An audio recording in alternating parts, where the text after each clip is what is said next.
Hello बच्चों, आज हम चौथा सवाल शुरू कर रहे हैं। एक्सरसाइज 13.7 का 3 तक हम पिछले लेक्चर में कर चुके हैं और चौथा सवाल देखिए बिल्कुल आसान है। इस एक्सरसाइज में सभी सवाल, सभी क्वेश्चन जो है वो शंकु के ऊपर आधारित हैं, शंकु के आयतन पर। और शंकु का आयतन हमें पता है क्या होता है, 1/3 पाई आर स्क्वायर एच। यहाँ पर फिर हम एक शंकु ड्रॉ कर लेते हैं और इसमें देखिए स्टेटमेंट में क्या कह रखा है। स्टेटमेंट में कहा हुआ है कि एक 9 सेंटीमीटर ऊंचाई वाले लंब वृत्तीय शंकु, इसकी ये जो ऊंचाई है ये बच्चों 9 सेंटीमीटर है, 9 सेंटीमीटर ऊंचाई, और इसका आयतन जो है 48 पाई घन सेंटीमीटर है। तो इसके आधार का व्यास ज्ञात कीजिए। हम आधार की त्रिज्या मान लेते हैं r। देखिए शंकु की ऊंचाई कितनी है, शंकु की ऊंचाई, शंकु की ऊंचाई जो है वो 9 सेंटीमीटर दे रखी है और शंकु का आयतन दिया हुआ है हमें, शंकु का आयतन दे रखा है और शंकु का आयतन 48 पाई घन सेंटीमीटर है। माना आधार की त्रिज्या, माना आधार की त्रिज्या, क्योंकि इसमें त्रिज्या का उपयोग होना है इसलिए हम इसको आधार की त्रिज्या ही निकाल रहे हैं। आधार की त्रिज्या r ले लेते हैं, तो इसलिए शंकु का आयतन किसके बराबर हो जाएगा, शंकु का आयतन ज्ञात कीजिए। तो आयतन का सूत्र हमें पता है बच्चों, शंकु का आयतन होता है 1/3 पाई आर स्क्वायर एच। 1/3 पाई की जगह पाई, क्योंकि उसमें पाई लगा हुआ है इसलिए पाई यूँ का तो रहने दो। आर हमने निकालना है, एच 9 दे रखा है, तो इसको काटिएगा 3 पाई आर की 2, ये आ गया। इसलिए परंतु आयतन किसके बराबर है, आयतन दे रखा है 48 पाई घन सेंटीमीटर, हमारा निकला है 3 पाई आर की 2। तो इसलिए 3 पाई आर की 2 बराबर है किसके, हो गया 48 पाई के। पाई से पाई कट गया, आर की 2 बराबर है क्या हो जाएगा 48/3 यानी कि 16। तो आर किसके बराबर हो जाएगा 4 सेंटीमीटर। आधार की त्रिज्या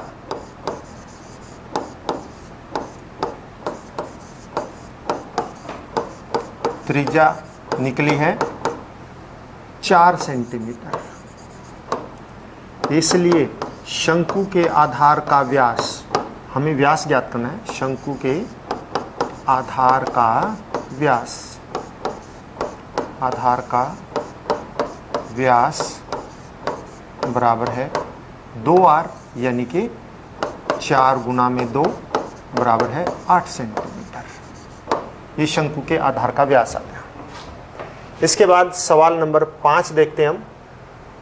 ऊपरी व्यास 3.5 सेंटीमीटर वाले शंकु के आकार का एक गड्ढा 12 सेंटीमीटर गहरा है।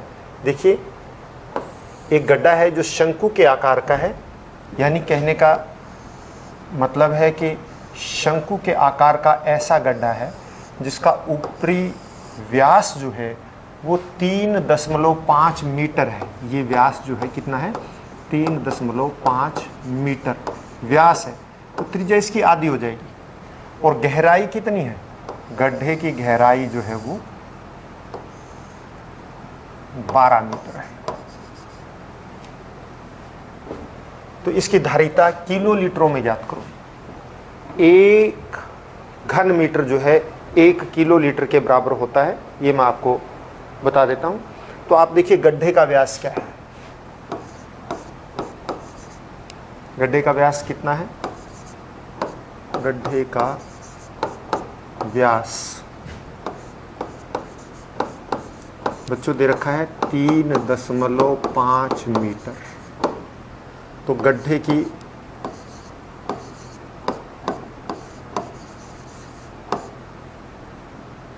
त्रिज्या कितनी बन जाएगी उसकी?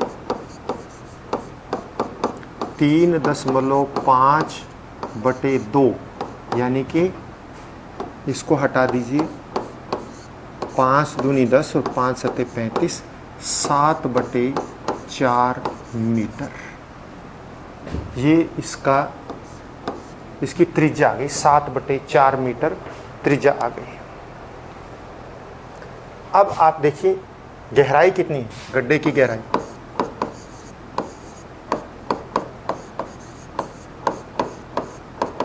गहराई बराबर है 12 मीटर। तो इसलिए शंक्वाकार गड्ढे का, क्योंकि गड्ढा शंक्वाकार है, शंक्वाकार गड्ढे की धारिता का मतलब आयतन किसके बराबर होता है? 1/3 पाई r स्क्वायर h, और 1/3 पाई 22/7 r स्क्वायर 7/4 गुणा में 7/4 h का मतलब गहराई यानी कि 12 मीटर। आप देखिए 1 7 से 7 कटेगा, 3 चौके 12, 4 से 4 काट दो, 2 दूनी 4, 2 से 11, कितना आ गया? 11 गुणा में 7, 77/2 घन मीटर, यानी कि, और 1 घन मीटर बराबर है 1 किलो लीटर, क्योंकि 1 घन मीटर 1000 लीटर के बराबर होता है, यानी 1 किलो लीटर। तो ये क्या आ जाएगा? 77/2 किलो लीटर, या आप कह सकते हैं 38.5 किलो लीटर। ये इसकी धारिता किलो लीटरों में आ गई। अब सवाल नंबर 6 देखिए, एक लंब वृत्तीय शंकु का आयतन 9856 घन सेंटीमीटर है। तो आयतन दे रखा है शंकु का, इसके आधार का व्यास 28 सेंटीमीटर है। हम देख लेते हैं, यहीं पर ये शंकु है, यहीं पर इसी पोर्शन में हम वो कर देते हैं। इसका जो व्यास है ये 28 सेंटीमीटर है। तो इसका मतलब इसकी जो त्रिज्या बनेगी वो कितनी हो जाएगी? 14 सेंटीमीटर। इसका जो आयतन है वो 9856 घन सेंटीमीटर है। तो आप देखिए शंकु का आयतन कितना दे रखा है? 9856 घन सेंटीमीटर। आधार का व्यास जो दे रखा है पहले वो लिखते हैं हमेशा, आधार का व्यास 28 सेंटीमीटर। तो आधार की त्रिज्या क्या हो जाएगी फिर? इसलिए आधार की त्रिज्या 28/2 यानी कि 14 सेंटीमीटर। त्रिज्या व्यास की आधी होती है। शंकु की ऊंचाई ज्ञात करनी है हमें। तो ऊंचाई कैसे ज्ञात करें? आप देखिए शंकु का आयतन किसके बराबर होता है? शंकु का आयतन, सूत्र लगाइए पहले, ये होता है 1/3 पाई r स्क्वायर h, और ये 9856 के बराबर होगा। अब आप ये देखिए 1/3 पाई की जगह 22/7 रख दो। r आधार की त्रिज्या दे रखी है 14 गुना में 14, h हमने निकालनी है, बराबर है 9856। अब आप देखिए सारे को उठा के उधर ले जाओ, h इधर अकेला रह जाएगा। तो h किसके बराबर हो जाएगा? 9856 तो ऊपर है ही, ये 3 और 7 भी ऊपर जाके गुणा में हो जाएंगे, 3 गुना में 7, और नीचे क्या आ जाएगा? 22 गुना में 14 गुना में 14। ठीक, अब आप देखिए यहाँ पे 7 दूनी 14, और यहाँ पे देखिए 14 से कटता है, 14 एकम 14, 14 सत्ते 98, और 0 14 चौके 56, ये आ जाएगा। ये 22 से कटता है, 22 तिये 66, 22 दूनी 44, ये 2 से कटता है 16, और ऊंचाई आ गई 48 सेंटीमीटर।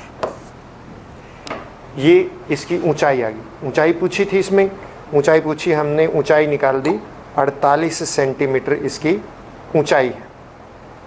अब इसके बाद और क्या पूछा गया है, और पूछा गया है शंकु की तिर्यक ऊंचाई नंबर 2 पे। ये तो ऊंचाई आ गई, तो शंकु की ऊंचाई तो ये बन गई, शंकु की ऊंचाई बराबर है 48 सेंटीमीटर। तो ये हो गया एक उत्तर, नंबर 1 पूरा। नंबर 2 भाग देखिए, दूसरे भाग में क्या बोलते, शंकु की तिर्यक ऊंचाई निकालें। जब हमारे पास आधार 14 है और ये ऊंचाई आ गई 48 सेंटीमीटर, तो तिर्यक ऊंचाई निकाल सकते हैं आप देखिए यहाँ पे तिर्यक ऊंचाई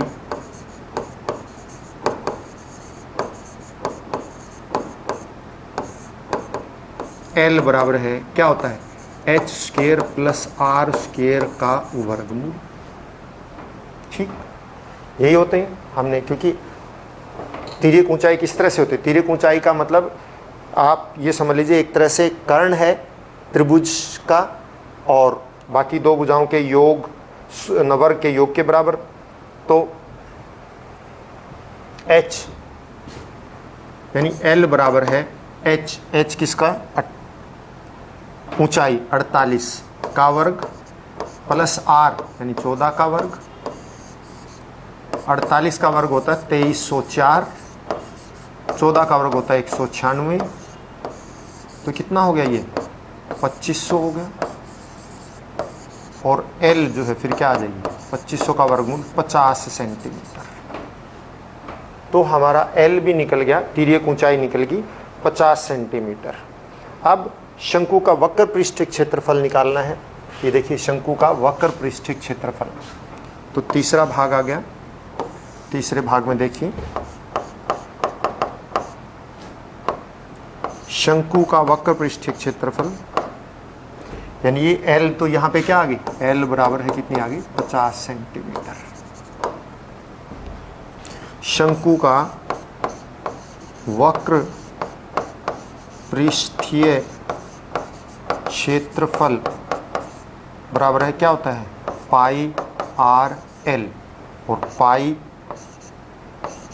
22/7, आर 14, एल 50, 7 दूनी 14, और आप देखिए ये आ गया 2200 वर्ग सेंटीमीटर, 2200 वर्ग सेंटीमीटर, ये इसका वक्र पृष्ठीय क्षेत्रफल हो गया। तो बच्चों आज के लिए इतना ही काफ़ी। घर पर रहें, स्वस्थ रहें और अपना काम हर रोज करते रहें। धन्यवाद।